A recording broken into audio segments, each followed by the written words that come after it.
Please subscribe and share my channel SSV Entertainment with your friends।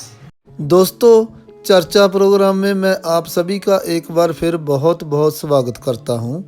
आज हम चर्चा करेंगे कि जो हम पाप करते हैं वो पुण्य करने से या गंगा में नहाने से आखिर पाप जाते कहाँ हैं, ये सारा पाप पुण्य का चक्कर क्या है। तो दोस्तों, जब हम छोटे थे हमें तब से ही सिखाया जा रहा है कि पाप करोगे तो नरकों में जाओगे। अब मैं इतना बड़ा होने के बाद भी आज तक स्वर्ग या नरक ढूंढ नहीं पाया कि वो आखिर है कहाँ। कई हिंदू किताबें या उनके पाठ कहते हैं कि इंसान मरने के बाद बहुत दुख तकलीफ़ें झेलता है और जब तक वो अपने पापों का प्रायश्चित नहीं कर लेता तब तक उसको मुक्ति नहीं मिलती, बस वहीं तेल के कड़ाहों में सड़ता रहता है। ऐसा ही हमारे सिख धर्म का मानना भी है कि इस धरती पर 84 लाख जुनियाँ हैं जिनसे हर सिख को छुटकारा पाना है। अगर हम पाप करते हैं तो बार बार जन्म लेकर हम इसी भूल भुलैया में भटके रहते हैं, पर हमको इस 84 के चक्रव्यूह से मुक्ति वो जन्म ही दिलाएगा जिसमें हम पाप करने छोड़कर प्रभु की भक्ति करेंगे। यानी सभी धर्मों में पाप को बुरा माना गया है और इनसे बचने के लिए भी कहा गया है। कई ग्रंथों में हमें सुझाव भी दिए गए हैं कि पापों का प्रायश्चित हम कैसे करें या हम अपने पाप धोएं कैसे। यानी इंसान अगर इन बातों को मानकर अपने पाप धो भी ले, शायद कईयों ने धोने की ट्राई भी की हो और उनमें से कई शायद अपने पाप धोकर पाठ पूजा करके अपना ये जन्म सफल करके 84 की जूनियों का ये चक्रव्यूह तोड़कर या फिर गंगा में डुबकी लगाकर अपने पाप धोकर वो स्वर्गों को चला भी गया हो।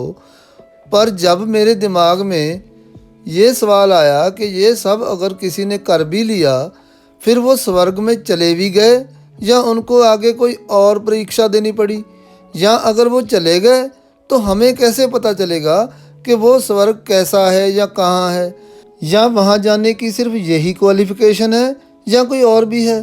तो मैंने इस चक्कर में कई किताबें पढ़ डाली, बस सभी किताबों में वहाँ जाने का रास्ता ही बताया गया है। यानी हमको सिर्फ क्वेश्चन पेपर ही दिया गया है, आप बस उसके उत्तर दे दो। रिज़ल्ट यानी आप फेल हुए या पास हुए ये जानने के लिए किसी भी किताब में कुछ नहीं बताया गया। बस इसके उत्तर में यही लिखा मिलता है कि आप कर्म करो, फल भगवान देगा। और जब मैंने, या हो सकता है कि आप में से भी कईयों ने भी स्वर्ग कहाँ है इसके बारे में जानने के लिए किताबें पढ़ी हैं, तो बस लंबी लंबी अच्छी अच्छी कहानियों के बाद कई किताबें आपको किसी सुंदर परियों के देश जैसा स्थान बता देती हैं। कई किताबें ये कहती हैं कि स्वर्ग और नरक इसी धरती पर हैं। आप अच्छे काम करोगे तो आपके पास धन दौलत आएगी जिससे आप स्वर्गों जैसी ज़िंदगी जियोगे। पाप करोगे तो आपकी ज़िंदगी यही नरक बन जाएगी। यानी नरकों जैसी ज़िंदगी से अगर आपको बचना है तो अपने पापों का या तो प्रायश्चित कर लो या किसी पवित्र जगह पे जाकर अपने पाप धो लो, तो आपकी ज़िंदगी में दोबारा खुशियाँ आ जाएंगी जिससे आपके जीवन में नरकों की यात्रा ख़त्म होकर आप स्वर्गों में प्रवेश कर जाएंगे।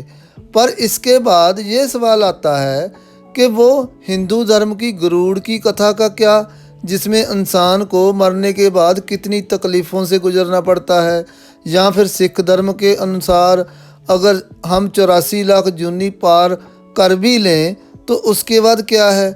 तो एंड रिज़ल्ट आज तक किसी भी किताब में या धर्म ग्रंथ में नहीं मिला।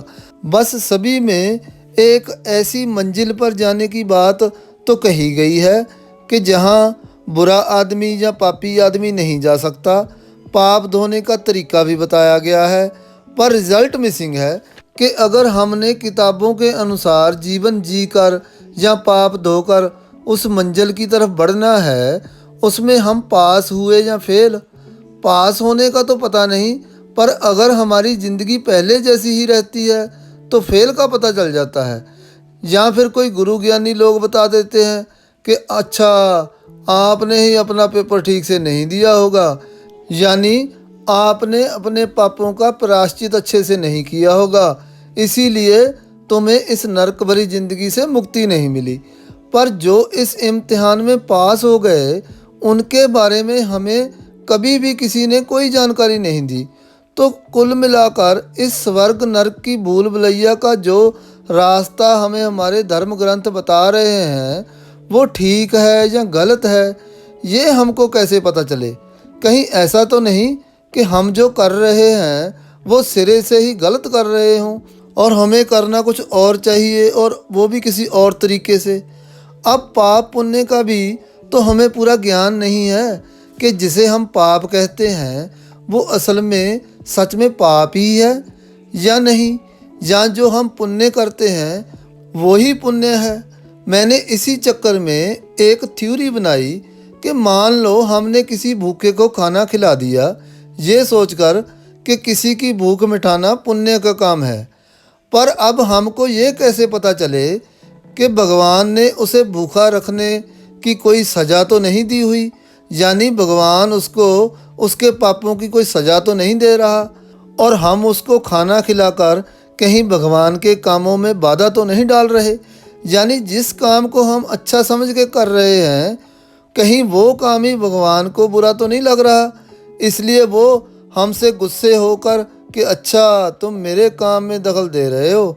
मैंने इसको भूखा रखा था ताकि इसको अपने किए हुए बुरे कामों का पता चले और वो मुझसे माफ़ी मांगे, पर तुमने इसको भोजन देकर मेरा सारा खेल ही बिगाड़ दिया। अब देखता हूँ तुम्हें कौन बचाता है मुझसे। तो अगर हम इस बात को दूसरी तरफ से भी देख लेते हैं कि शायद उस भूखे आदमी की सज़ा ख़त्म हो गई हो, अब उसे खाना खिलाने खुद भगवान थोड़ी आएंगे, हम में से ही किसी को भेजेंगे। तो इस चीज़ में बहुत कन्फ्यूज़न है कि जो हम कर रहे हैं वो गलत है या सही, या पाप है या पुण्य है, ये कैसे डिसाइड होता है? तो दोस्तों मैंने इसी चक्कर में तकरीबन हज़ारों किताबें पढ़ ली, पर मुझे अभी तक ये पता नहीं चला कि जिस काम को हम पुण्य समझ के करते हैं या पाप समझ के करते हैं वो वही है या उसका उल्टा है। क्योंकि हमने अक्सर कई ऐसे लोगों को देखा है जो बुरे काम करते हैं, नशे बेचते हैं, कत्ल करते हैं, ठगियां करते हैं, गरीबों का पैसा खा जाते हैं, पर असल में स्वर्गों जैसी ज़िंदगी तो वही जीते हैं। उनके घर में देखना आप डांस वाले गाने लगे होंगे, हंसी के ठहाके गूंजते होंगे, और जो आदमी पाठ पूजा भजन करता है वो धोती कुर्ते में ही जीवन बिता देता है। उनके घरों में आपको कभी भी ऊंची ऊंची हंसने की आवाज़ें नहीं आएंगी, और उसके ऊपर से घर में पूरा दिन भजन कीर्तन होने की वजह से घर में सन्नाटा पसरा रहता है, सुस्ती पड़ी रहती है और डर डर के ज़िंदगी काटते हैं कि कहीं हमसे कोई पाप ना हो जाए। तो दोस्तों तो मैं तो बहुत कंफ्यूज हूँ कि हमको आखिर कैसे ज़िंदगी काटनी चाहिए। अब हम आज के असली मुद्दे पर आते हैं कि अगर हमने गंगा में या किसी पवित्र जगह पर जाकर अपने पाप धो लिए तो वो पाप जाते कहाँ हैं? तो दोस्तों किताबें पढ़ते पढ़ते मेरे हाथ एक कहानी लगी जो कुछ इस तरह से है कि एक हिंदू ऋषि ने सोचा कि जब हम अपने पाप गंगा में धोते हैं तो इससे तो माँ गंगा ही पापी हो जाती होगी।